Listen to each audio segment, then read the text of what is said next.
আজি আমি এই ভিডিওটিত past tense আৰু ইয়াৰ বিভিন্ন প্ৰকাৰসমূহ কি কি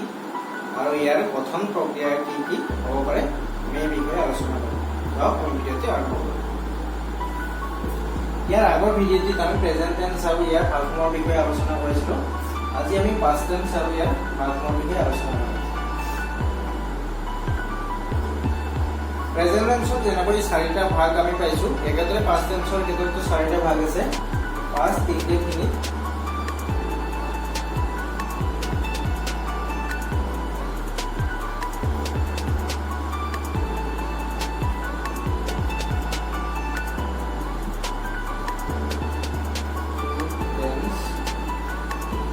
simple past tense,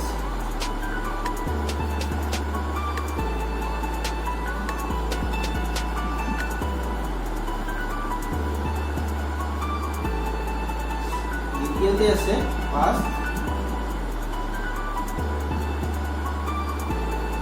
continuous tense,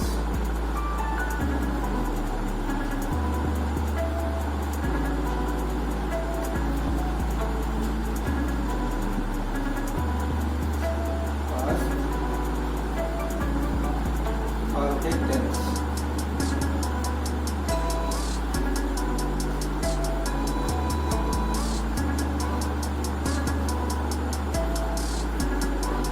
past perfect,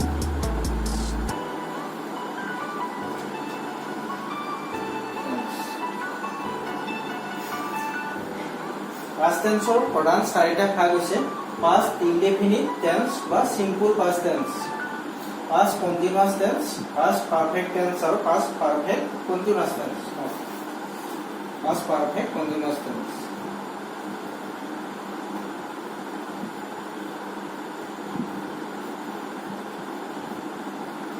এই চাৰিটা হৈছে past tenseৰ প্ৰধান ভাগ।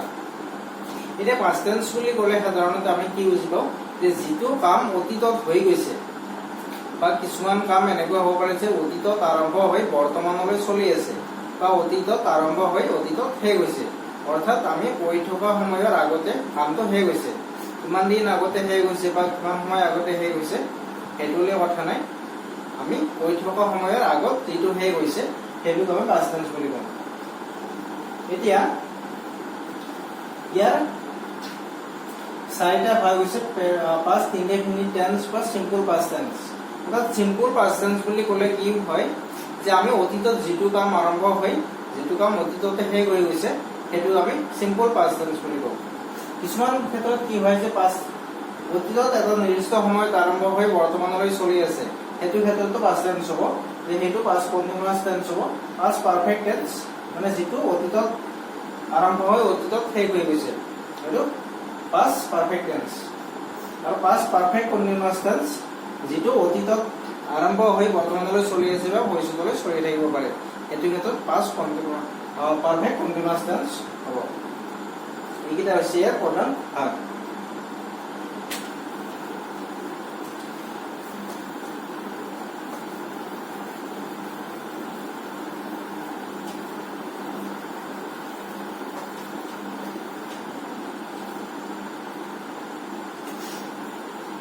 এতিয়া আমি past tense মানে কি বুজি পালো, past tenseৰ ভাগ চাৰিটা কি কি আছে সেইটো বুজি পালো। এতিয়া past tense বাক্য এটা বা past tense কি কি ক্ষেত্ৰত হ'ব পাৰে বা ইয়াৰ ব্যৱহাৰ কি এই বিষয়ে আমি আলোচনা কৰিম।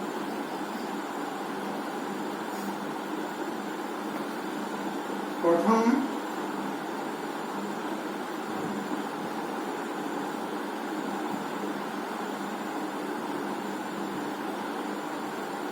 অতীতত বা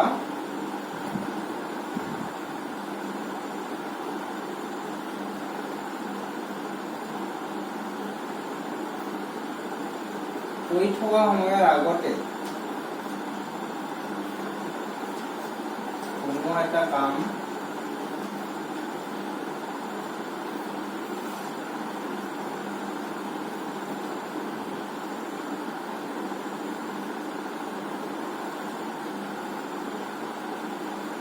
যোৱা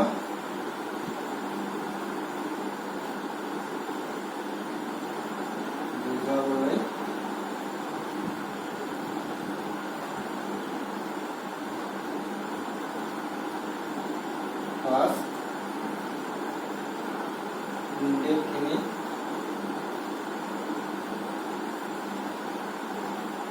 টেন্স হয় যেনে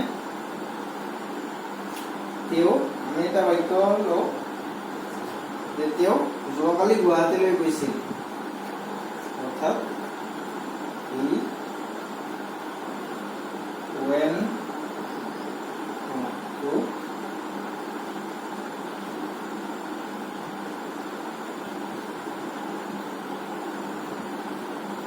he went to Guwahati yesterday.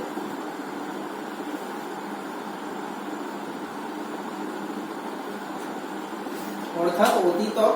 বা কৈ থকা সময়ৰ আগতে কোনো এটা কাম হৈ গৈছে এনেকুৱা ক্ষেত্ৰত past indefinite tense হ'ব যে তেওঁ যোৱাকালি গুৱাহাটীলৈ গৈছিল সেইটো বুজাবলৈ আমি past indefinite tense ব্যৱহাৰ কৰিব পাৰোঁ এই ক্ষেত্ৰত আমি কি লিখিম যে he অৰ্থাৎ subject plus verb past root তাৰপিছত object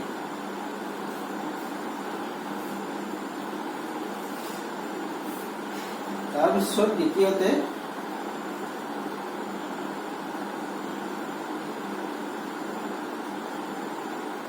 অতীতত যদি কোনো দুটা কাম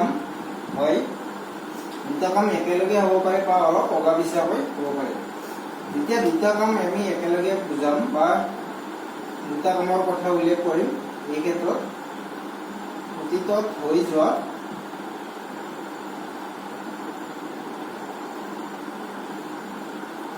দুটা কামৰ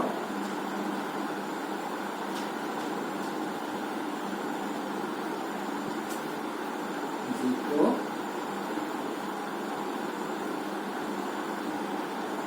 পিছত হয়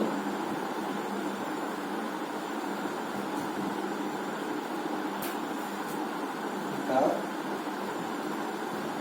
past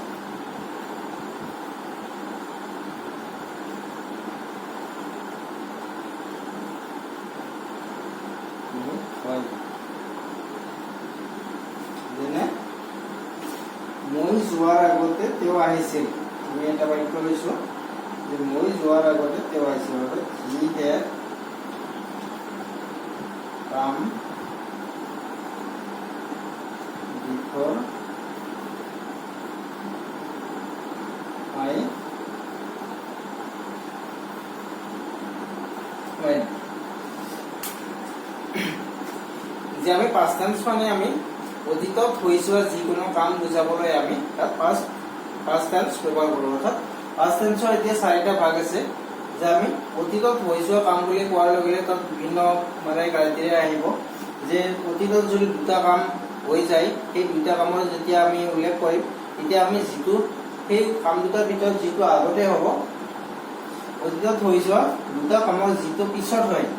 তাত past indefinite হয় আৰু যিটো আগত হ'ব সেইটো past perfect হ'ব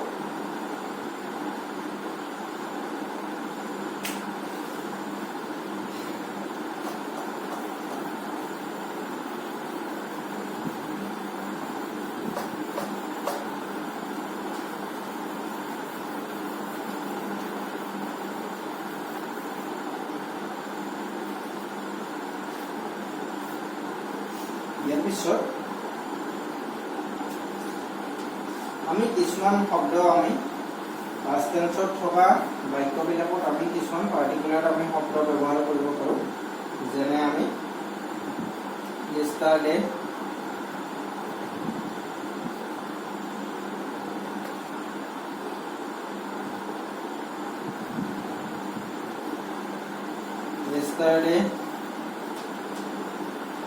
last month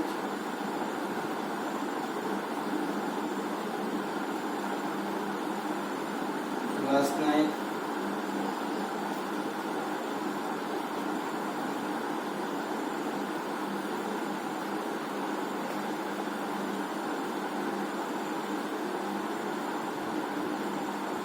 last week last year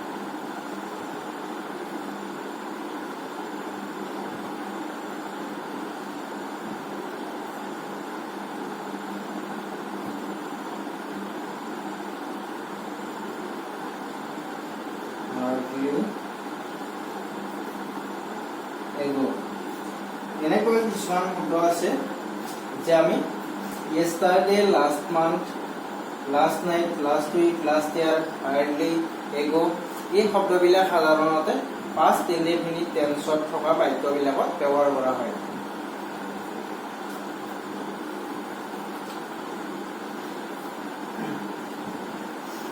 আমি এটা উদাহৰণ লৈছো the man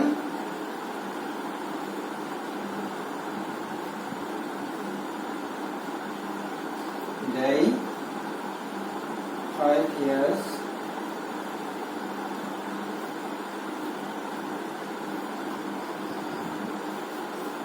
ago এইটো যদি আমি শুদ্ধকৈ লিখিব লাগে আমি কি লিখিম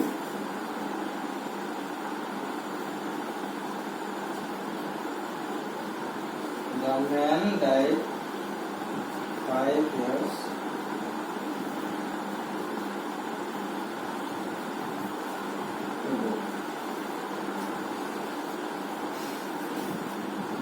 এইখিনি হ'ল আমাৰ past indefinite বা simple past tense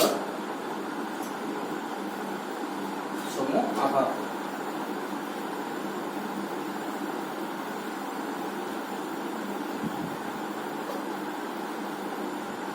past tense এটা ভাগ আমি আলোচনা কৰিলো যে তাৰ গঠন প্ৰক্ৰিয়া কি হ'ব, যে বাক্য এটা কেনেধৰণে গঠন কৰা হ'ব বা তাত কি কি শব্দ ব্যৱহাৰ কৰা হয় বা কি কি ক্ষেত্ৰত past indefinite tense হ'ব, এইখিনি কথা আমি আলোচনা কৰিম। এবাৰ আমি আলোচনা কৰিম past continuous tense। যে past continuous tense থকা বাক্য এটাত কি কি থাকিব, যে সাবজেক্টৰ পিছত থাকিব প্ৰথম থাকিব সাবজেক্ট, তাৰ পিছত কি থাকিব সাবজেক্টৰ পিছত থাকিব was বা were, তাৰ পিছত কি থাকিব মূল ভাৰ্ব,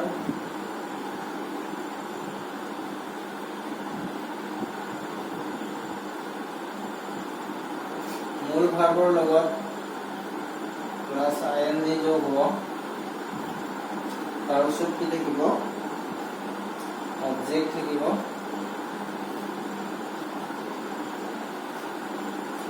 এইটো হ'ল past continuous tenseৰ ক্ষেত্ৰত সাবজেক্ট প্লাস was বা were, অৰ্থাৎ যদি বাক্যটো যদি সিঙ্গুলাৰ নাম্বাৰ হয় বা একবচনত থাকে তেতিয়াহ'লে was হ'ব, আৰু যদি প্লুৰেল ফৰ্মত থাকে তেতিয়াহ'লে এইটো were হ'ব। were টো হৈছে was ৰ প্লুৰেল ফৰ্ম শব্দ। সাবজেক্ট প্লাস was বা were, তাৰপিছত থাকিব মূল ভাৰ্ব কৰিব আৰু তাৰ লগত ing যোগ হ'ব। অৰ্থাৎ ing ক'ত যোগ হয়, যেতিয়া কোনো এটা কাম তাৰমানে চলি থকাটো বুজায় তেতিয়া সেই ক্ষেত্ৰত ing যোগ হয়, যেনে ডুইং, ৰানিং, এনেকুৱা মূল ভাৰ্বৰ লগত ing যোগ হ'ব, তাৰপিছত অবজেক্ট অৰ্থাৎ অন্যান্য যি থাকে বাক্যত। এইখিনি হ'ল ইয়াৰ গঠন প্ৰক্ৰিয়া। এতিয়া ইয়াৰ ব্যৱহাৰ আহে,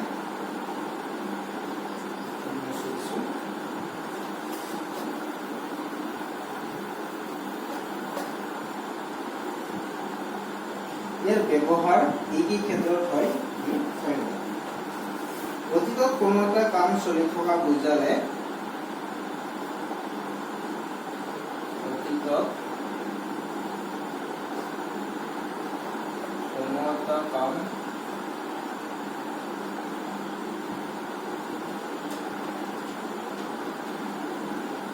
চলি থকা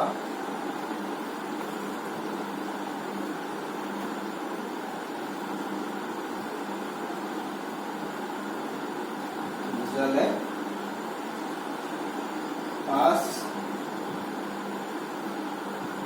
continuous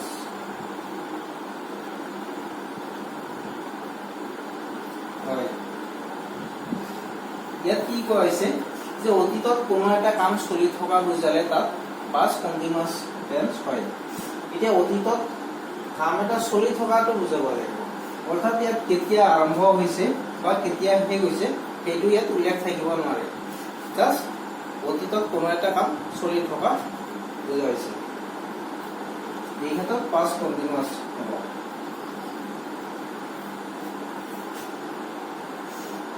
যেনে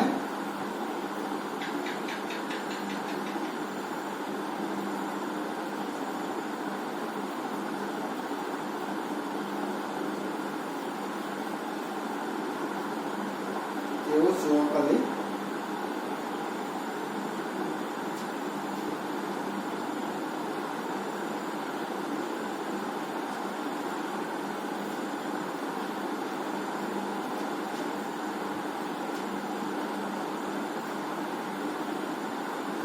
পথাৰত কাম কৰি আছিল জনে লিখিব লাগিব হি ৱাজ working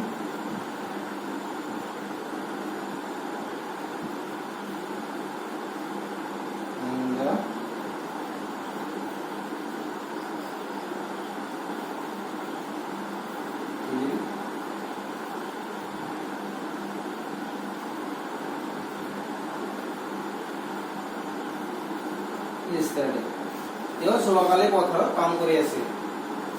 অৰ্থাৎ তেওঁ যোৱাকালি পথাৰত কাম কৰি থকাটো মই দেখিছোঁ বা পথাৰত কাম কৰি আছিল কেতিয়া আৰম্ভ কৰিছে বা কেতিয়া শেষ কৰিছে সেইটো মই উল্লেখ কৰা নাই এই ক্ষেত্ৰত পাষ্ট কন্টিনিউয়াছ টেন্স হ'ব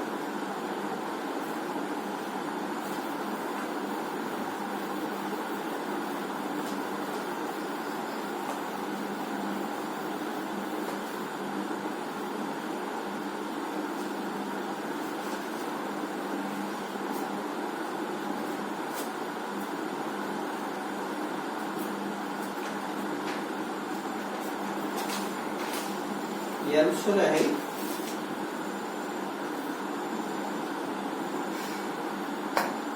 দ্বিতীয়তে আৰু কি হ'ব অতীতত হৈ যোৱা দুটা কামৰ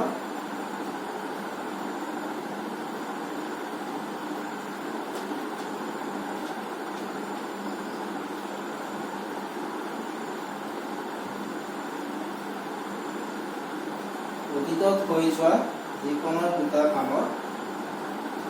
যিটো কাম চলি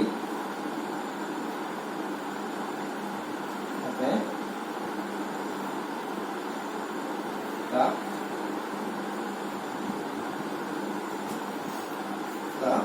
পাষ্ট কন্টিনিউয়াছ হ'ব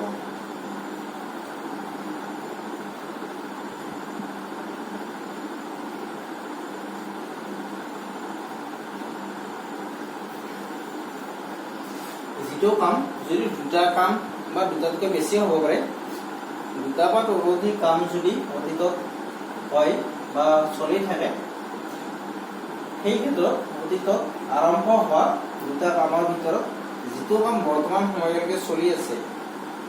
সেইটো ক্ষেত্ৰত পাষ্ট কন্টিনিউয়াছ হ'ব সাধাৰণতে কন্টিনিউয়াছ মানে কি হয় কন্টিনিউয়াছ শব্দৰ অৰ্থ হৈছে বৰ্তমান চলি থকা বুজায় আৰু পাষ্ট কন্টিনিউয়াছ মানে হৈছে কি অতীতত আৰম্ভ হৈ বৰ্তমানলৈ চলি আছে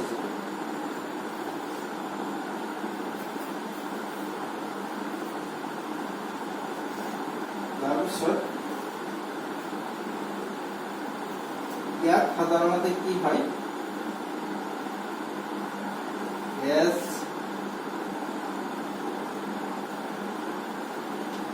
when বা while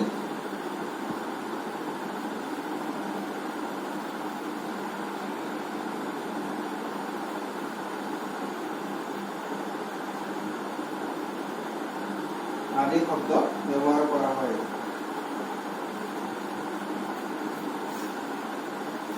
as when while আদি শব্দ ব্যৱহাৰ কৰা হয় ইয়াৰ পিছত আমি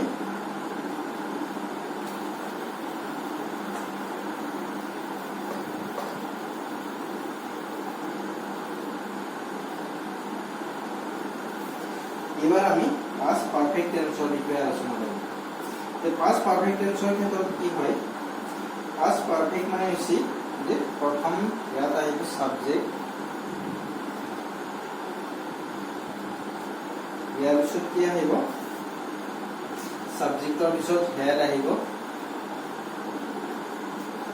হেড তাৰ পিছত আহিব মূল ভাৰ্ব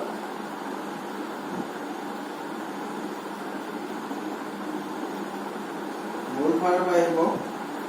কিন্তু মূল ভাৰ্বৰ past participle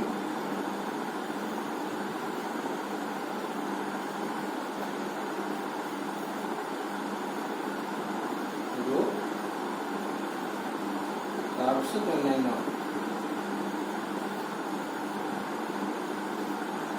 অবজেক্ট যি থাকে এইখিনি হ'ল past perfect টেন্সৰ গঠন প্ৰক্ৰিয়া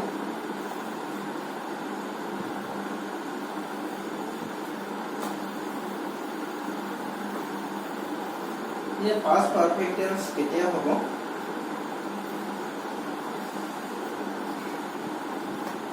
যে অতীতত হোৱা দুটা কামৰ যিটো আগতে হ'ব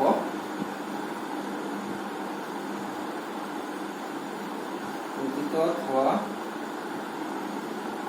দুটা কামৰ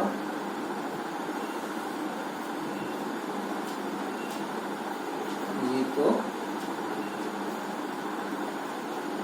আগতে হয়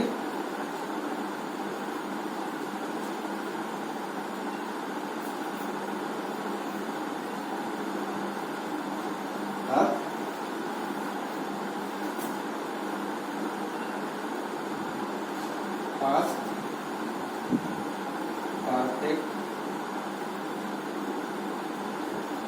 আৰু যিটো পিছত হয়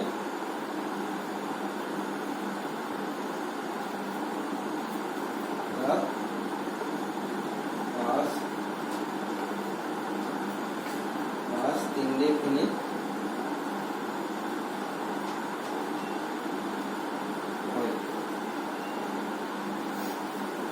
এতিয়া অতীতত যদি দুটা কাম হৈ যায় অৰ্থাৎ অতীতত আৰম্ভ হয় নিৰ্দিষ্ট সময়ত অতীততে শেষ হৈ গৈছে এই ক্ষেত্ৰত যিটো কাম আগতে হ'ব সেই কামটো বুজাবলৈ আমি past perfect tense ব্যৱহাৰ কৰিব পাৰোঁ আৰু যিটো কাম পিছত হ'ব সেইটো আমি past indefinite tense ব্যৱহাৰ কৰিব পাৰোঁ দ্বিতীয়তে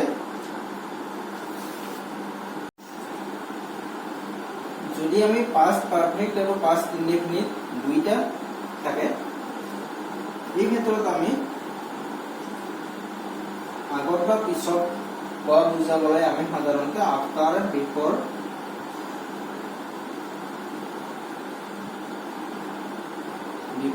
বা after এনেকুৱা শব্দ ব্যৱহাৰ কৰিব পাৰোঁ আগতে শব্দটো থাকিলে past perfectৰ খণ্ডটো প্ৰথমে লিখিব লাগে আৰু পিছত শব্দটো থাকিলে past indefiniteৰ খণ্ডটো প্ৰথমে লিখিব লাগে আমি এটা উদাহৰণ লৈছো যেনে ৰোগীজন মৰাৰ পিছত ডক্টৰজন আহিল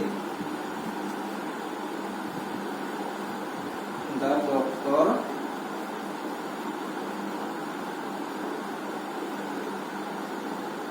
come before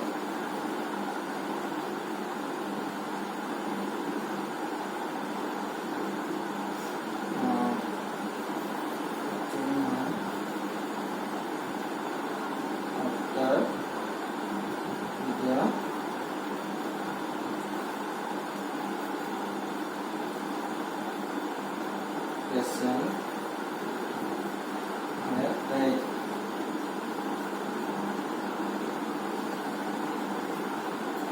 The doctor come after the patient had died. Patient জন মৰাৰ আগতে মৰাৰ পিছত ডক্টৰজন আহিল ইয়াত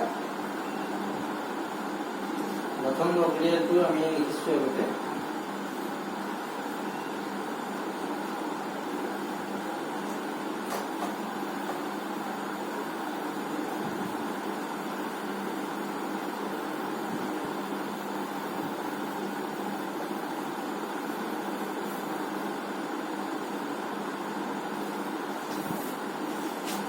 এইবাৰ আহিল আমাৰ past perfect continuous tense যে past perfect continuous tenseৰ ক্ষেত্ৰত কি হয় ইয়াৰ প্ৰথমতে সাবজেক্ট আহিব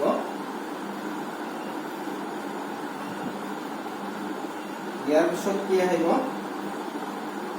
had been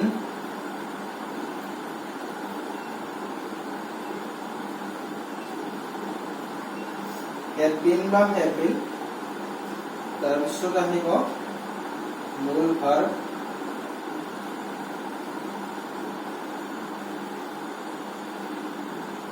মূল ভাৰ্বৰ লগত ing থাকিব তাৰ পিছত আহিব অবজেক্ট বা অন্যান্য যি থাকে past perfect continuous tenseৰ ক্ষেত্ৰত তাৰ যিটো গঠন প্ৰক্ৰিয়া এটো হৈছে প্ৰথম বাক্য এটা লিখাতে আমি সাবজেক্ট লিখিব লাগিব সাবজেক্টৰ পিছত had been বা have been বাক্য হেডে have been হ'ব বা have been হ'ব যেনে I লগত had নহয় I লগত have হ'ব I have been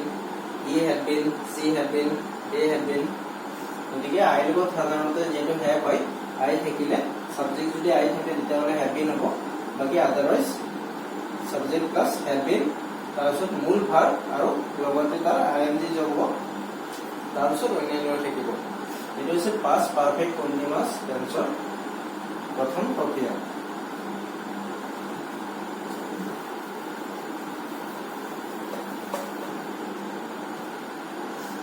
এতিয়া past perfect continuous tense মানে কি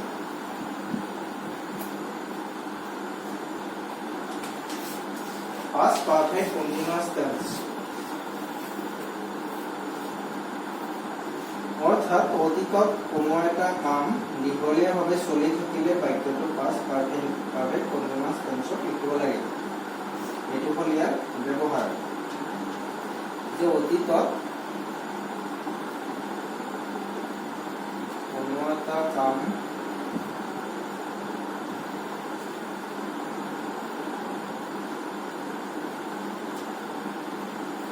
দীঘলীয়াভাৱে চলি থাকিলে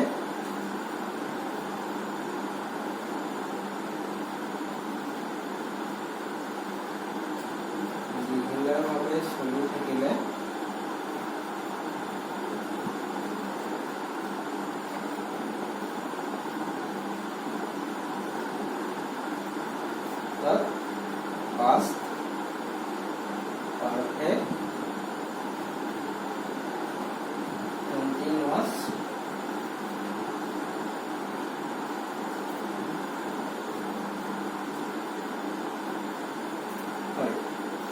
অতীতত কোনো এটা কাম দীঘলীয়াভাৱে চলি আছে অৰ্থাৎ অতীতত আৰম্ভ হৈ বৰ্তমানলৈ চলি আছে আৰু দীঘলীয়া সময়ৰ বাবে চলি আছে 2 বছৰ 3 বছৰ 4 বছৰ 5 বছৰ বিভিন্ন হ'ব পাৰে গতিকে এনেকুৱা দীঘলীয়াভাৱে যেতিয়া কোনো এটা কাম চলি থাকিব বা অতীতত আৰম্ভ হৈ বৰ্তমানলৈ চলি থাকিব এতিয়া সেইটো বুজাবলৈ আমি past perfect continuous tense ব্যৱহাৰ কৰিব পাৰোঁ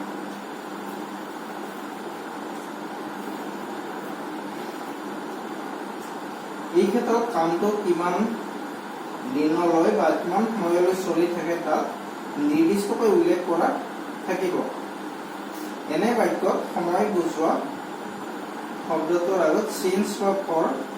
আদি থাকিব কামটো কেতিয়া আৰম্ভ হৈছিল বা কেতিয়ালৈ চলি থাকিব তাক উল্লেখ কৰা থাকিব আৰু তাত since বা before আদি for আদি শব্দ ব্যৱহাৰ হয় যেনে আমি এটা উদাহৰণ লৈছো he had been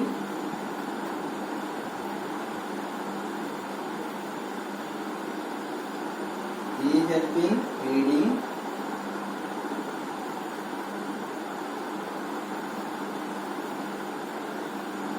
for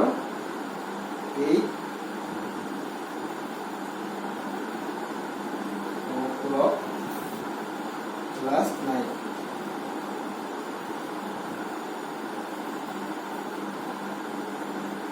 He had been reading for 8 o'clock last night.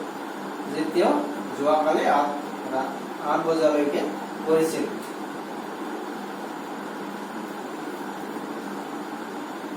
ইয়াত বছৰলৈ পঢ়িছিল এইটো এটা তাৰমানে নিৰ্দিষ্টকৈ উল্লেখ কৰা হৈছে সময়টো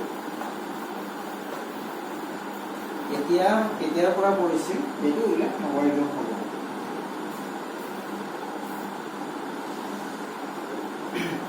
এইখিনি আছিল আমাৰ past tense চাৰিটা প্ৰধান ভাগ আৰু ইয়াৰ ব্যৱহাৰ আৰু ইয়াত আমি প্ৰতিটো ক্ষেত্ৰত আমি বাক্য এটা কেনেকৈ গঠন কৰিম ইয়াত কি কি শব্দ আমি ব্যৱহাৰ কৰিব লাগিব এই সকলো কথাখিনি আমি আলোচনা কৰিম গতিকে আমাৰ এতিয়া প্ৰথম আৰু প্ৰধান কাম হৈছে যে আমি ইংৰাজী ভাষা ভালকৈ ক'ব লাগিলে বা শিকিব লাগিলে আমি গ্ৰামাৰৰ অভিজ্ঞতা আমাৰ থাকিব লাগিব যদি আমি গ্ৰামাৰৰ জ্ঞান যদি আমি আহৰণ নকৰোঁ তেতিয়াহ'লে আমি ইংৰাজী ভাষা কেতিয়াও আমি শুদ্ধকৈ ক'ব বা লিখিব নোৱাৰিম এইটো অসম্ভৱ গতিকে আমি ইংৰাজী শিকিব লাগিলে ভালকৈ আমি গ্ৰামাৰৰ জ্ঞান আমি আহৰণ কৰিবই লাগিব গতিকে আমি টেন্স হৈছে এটা ইয়াত মানে প্ৰধান এটা ভাগ কাৰণ আমি যিকোনো এটা বাক্য লিখিব লাগিলে আমি তাত বাক্যটোৰ কি শব্দ ব্যৱহাৰ কৰিম বা কেনেকৈ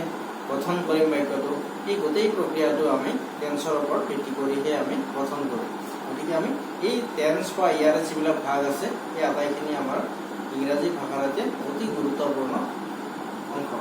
গতিকে এইখিনি শিকাটো আমাৰ কাৰণে অতি দৰকাৰী গতিকে এই ভিডিঅ'টো তোমালোকে গুৰুত্ব সহকাৰে